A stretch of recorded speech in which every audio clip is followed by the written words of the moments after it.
Hello बच्चों, let's read the question and question says that these question contain statement 1 assertion and statement 2 reason.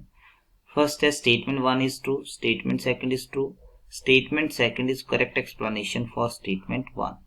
Second is statement 1 is true, statement 2 is true, statement 2 is not a correct explanation for statement 1.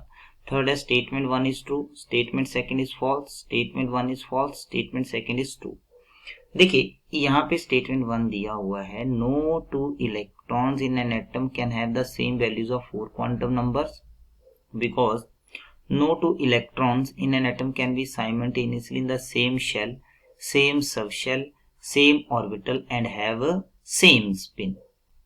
तो यहाँ पे हमें सबसे पहले जो है वो की कंसेप्ट देखना पड़ेगा कि की कंसेप्ट क्या है. तो की कंसेप्ट की अगर हम बात करें, की कंसेप्ट क्या है? Pauli's exclusion principle. तो की कंसेप्ट अगर हम देखें तो की कंसेप्ट क्या है? Pauli's exclusion principle.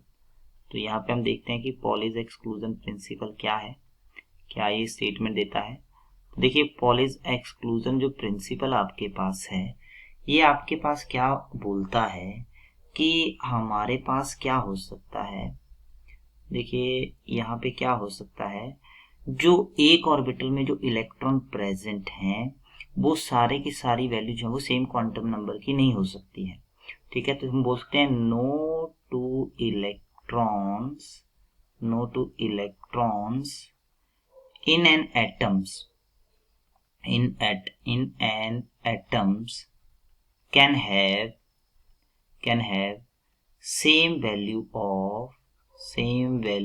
of all four quantum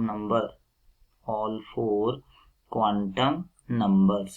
तो देखिए यहाँ पे हम बात करें तो हमें थोड़ा सा इसको अंडरस्टैंड करना पड़ेगा कैसे बनेगा.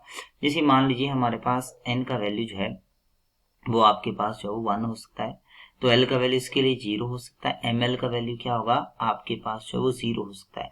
लेकिन MS का वैल्यू यहाँ पे 2 हो सकता है, 1 हो सकता है प्लस हाफ, A भी यहाँ पे हो सकता है माइनस हाफ. ठीक है, बाकी सारी वैल्यू सेम रहेंगी. N is equal to 1, L is equal to 0 और ML भी यहाँ पे क्या हो जाएगा, that is also equal to 0. तो यहाँ पे देखिए इस क्वांटम नंबर की वैल्यू क्या है, अलग है. तो पहला स्टेटमेंट तो सही है कि no two electrons in an atom can have same value of 4 quantum number. ये स्टेटमेंट तो आपके पास ट्रू है. स्टेटमेंट सेकंड है no two electron in an atom can be simultaneously in the same shell, same subshell, same orbital and have a same spin. देखिए ये भी हमारे पास जो एक तरह से पॉलीज एक्सक्लूजन प्रिंसिपल है कि मान लो हमारे पास यहाँ पे क्या हुआ, हमारे पास ये एक ऑर्बिटल है, इसमें 2 इलेक्ट्रॉन प्रेजेंट है. तो जो 2 इलेक्ट्रॉन है इनका सेम स्पिन जो है वो हमारे पास नहीं हो सकता. अगर एक का स्पिन आपके पास प्लस हाफ है, दूसरे का स्पिन आपके पास क्या होगा, that is your minus half होगा. क्या होगा, माइनस हाफ होगा. इसका मतलब ये स्टेटमेंट सेकंड भी आपके पास जो है वो ट्रू है. तो स्टेटमेंट 1 भी ट्रू है, स्टेटमेंट सेकंड भी ट्रू है, लेकिन स्टेटमेंट सेकंड जो है is not a correct explanation for statement 1. I hope this will clarify your doubt. Thank you.